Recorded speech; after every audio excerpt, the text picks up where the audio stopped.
Halo, selamat datang kembali di Weekly ID. Gimana nih kabar kalian? Semoga baik-baik aja ya.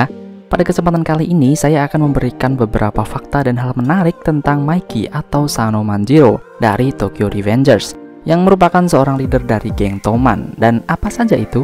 Yuk simak bareng-bareng.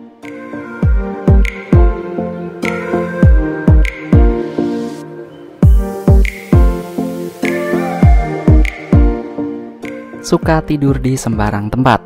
Sebagai sosok yang dikenal ramah oleh rekan-rekannya, tapi beringas ketika di hadapan musuh-musuhnya, ternyata Mikey memiliki sisi yang cukup unik, di mana dia bisa tidur tidak peduli bagaimanapun situasinya.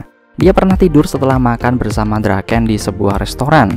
Kemudian dia juga pernah tidur saat dibonceng oleh Baji, yang menyebabkan Baji kalah balapan dari rekan-rekannya yang lain. Berbakat bertarung sejak dini. Kemampuan Mikey memang tidak bisa diremehkan, bahkan bisa dibilang dia sudah terlihat begitu berbakat saat dirinya masih kecil. Ini terlihat pada chapter di mana memperlihatkan Mikey yang berlatih di dojo milik kakeknya.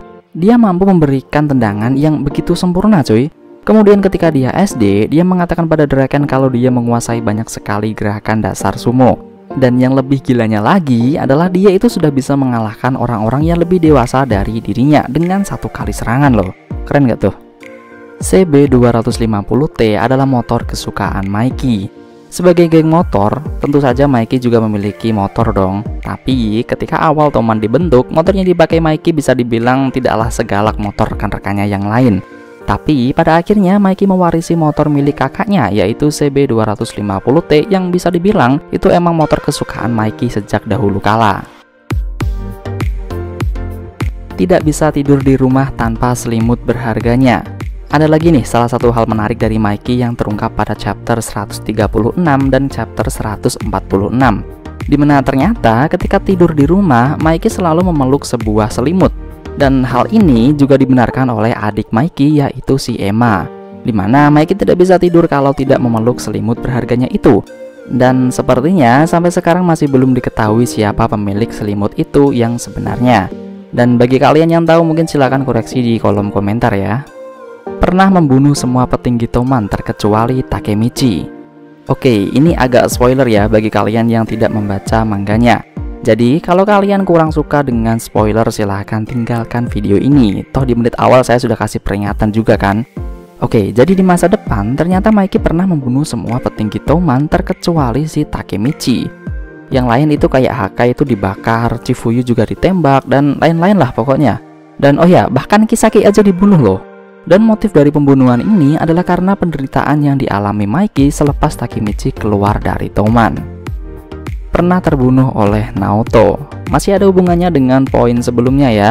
Pada saat Mikey membantai semua petinggi Toman, Takemichi berusaha untuk mengungkap tujuan Mikey yang sebenarnya. Takemichi berusaha untuk menemui Mikey di luar negeri, dan setelah sampai di sana, ternyata memang Mikey yang membantai semua petinggi Toman. Dan pada momen ini, Mikey meminta Takemichi untuk membunuh dirinya untuk mengakhiri penderitaan yang Mikey alami. Terjadi cekcok antara Mikey dan juga Takemichi yang berujung Mikey ditembak oleh Naoto dan tewas di pelukan Takemichi. Romantis bos. Alasan Sano Manjiro menggunakan nama Mikey. Kalian pasti tahu sendiri dong kalau nama asli dari Mikey adalah Sano Manjiro. Tapi kenapa di awal chapter atau anime Sano Manjiro itu lebih sering disapa dengan nama Mikey? Dan ternyata hal ini terungkap pada salah satu flashback yang menampilkan masa lalu Mikey, Shinichiro, dan juga Emma. Pada flashback tersebut diceritakan kalau Emma dititipkan ibunya di sebuah dojo di mana Mikey dan Shinichiro tinggal.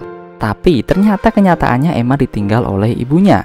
Dan untuk melegakan hati Emma supaya dia tidak berpikir atau merasa sendirian, Mikey mengatakan kalau mulai hari tersebut nama panggilan Sano Manjiro adalah Mikey. Baik banget ya sebagai sosok kakak. Pernah membunuh Kazutora di masa depan. Sebagai karakter yang beringas dalam bertarung, ternyata di salah satu kejadian di masa depan, Mikey pernah membunuh seorang temannya di masa lalu, yaitu Kazutora. Ya, kalian pasti tahulah siapa si Kazutora ini. Orang yang mau mengambil hati Mikey, ujung-ujungnya malah nyalahin si Mikey. Unik emang. Nah, ternyata ya di masa depan, karena si Kazutora ini membunuh Baji pada perang melawan Valhalla, Mikey tidak bisa menahan lagi amarahnya dan berujung membunuh Kazutora. Membuat Bonten untuk menyelamatkan masa depan rekan-rekannya. Setelah perang melawan Tenjiku, Maiki membuat pengumuman yang cukup menggemparkan di mana dia membubarkan Toman. Dan setelah Takemichi kembali ke masa depan, ternyata semua teman-temannya itu selamat semua gitu. Bahkan Hinata aja selamat loh. Tapi ternyata terbuka sebuah fakta baru kalau Maiki membuat sebuah geng bernama Bonten yang beranggotakan banyak sekali orang-orang mengerikan di masa lalu. Nah, di momen inilah Takemichi menyadari kalau Maiki sengaja membuat geng baru supaya rekan-rekannya itu bisa memiliki masa depan yang lebih cerah. Seperti Mitsuya yang memiliki ruang kerja jahit sendiri, Hakai yang menjadi model, Draken yang mengelola bengkel, dan masih banyak lagi. Jadi, dengan Maiki yang membuat organisasi paling kriminal di Jepang, membuat sisi aman sendiri pada rekan-rekannya di masa lalu, karena ya pasti Maiki melindungi mereka dari balik bayangan. Menjadi pemicu Takemichi kembali ke masa lalu. Sebuah kejadian menarik terjadi ketika Takemichi menemui Maiki yang memimpin geng Bonten. Takemichi memojokkan mental Maiki kalau seharusnya dia tidak perlu sampai seperti ini untuk membuat masa depan yang lebih baik pada rekan-rekannya. Bahkan di sini Takemichi sempat ditembak beberapa kali oleh Maiki loh. Dan ketika Maiki ingin melakukan bunuh diri, Takemichi menyelamatkan Maiki dengan memegang tangannya. Dan ketika secara tidak sengaja mereka bersalaman, secara ajaib Takemichi kembali terlempar ke masa lalu. Mulai menarik nih ya. Julukan Maiki yang tak terkalahkan. Kalian semua pasti tahu dong julukan Maiki itu apa? Yap, Maiki yang tak terkalahkan. Dan ternyata sejauh ini, dimana kalau di manga itu ya udah sampai chapter 200-an lah.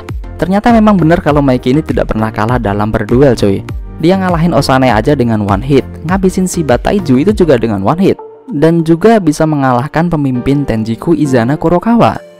Sepertinya julukan tersebut memang tidak main-main ya. Alasan penderitaan terbesar Maiki. Hidup sebagai berandalan memang harus menanggung banyak sekali resiko, salah satunya ya penderitaan. Dan Maiki sendiri sudah mengalami banyak sekali penderitaan di masa hidupnya. Kematian kakaknya yaitu Shinichiro di tangan temannya sendiri, kematian Baji yang merupakan teman masa kecilnya, kematian Draken, dan yang paling parah adalah kematian Emma. Yap, kematian Emma di masa depan itu benar-benar membuat Maiki jatuh sejatuh-jatuhnya dalam kegelapan. Dimana Maiki sudah benar-benar tidak peduli pada apapun dan sukses menjadi boneka yang dikendalikan oleh Kisaki. Struktur keluarga yang unik. Sepanjang cerita Tokyo Revengers, banyak sekali hal-hal yang berhubungan dengan keluarga para tokoh atau karakter di dalamnya. Apalagi ya si Maiki ini. Di awal cerita dia hanya diceritakan memiliki seorang kakak yang sudah meninggal. Kemudian sebelum perang melawan Mobius diceritakan kalau dia juga mempunyai seorang adik cewek bernama Emma. Tapi seiringnya berjalannya waktu, ternyata Emma bukanlah adik kandung dari Maiki. Dan kemudian berlanjut lagi pada arc melawan Tenjiku, terbuka sebuah fakta baru kalau Emma memiliki kakak laki-laki bernama Izana.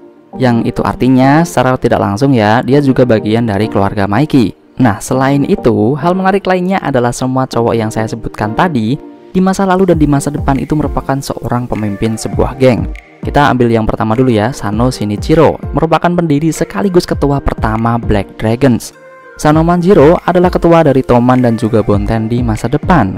Kemudian yang terakhir, Kurokawa Izana merupakan ketua Black Dragons generasi ke-8 dan juga pendiri dari Tenjiku. Struktur keluarganya bener-bener unik ya, jadi mirip keluarga Mankidi dari One Piece deh. Bukan pendiri Toman.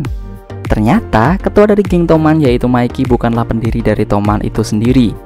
Hal ini bisa kalian lihat di manga chapter 63, di mana Kazutora berurusan dengan salah satu anggota Black Dragons. Maiki berniat mengurus hal tersebut, namun Baji memberikan sebuah saran bagaimana kalau mereka membuat geng motor mereka sendiri untuk membantu Kazutora. Dan pada momen inilah Baji memberikan jabatan pada setiap anggota pada masa itu. Pemimpinnya jelas adalah Maiki, wakilnya adalah Draken, Mitsuya sebagai mediator, Pachin sebagai pembawa bendera, Baji dan Kazutora sebagai unit penyerang. Jadi, kalau mengacu pada chapter ini, Bajilah orang yang membentuk Toman. Dan ya, itulah beberapa hal dan fakta menarik seputar Maiki atau Sano Manjiro. Apabila terdapat kesalahan, silahkan sampaikan saja di kolom komentar ya.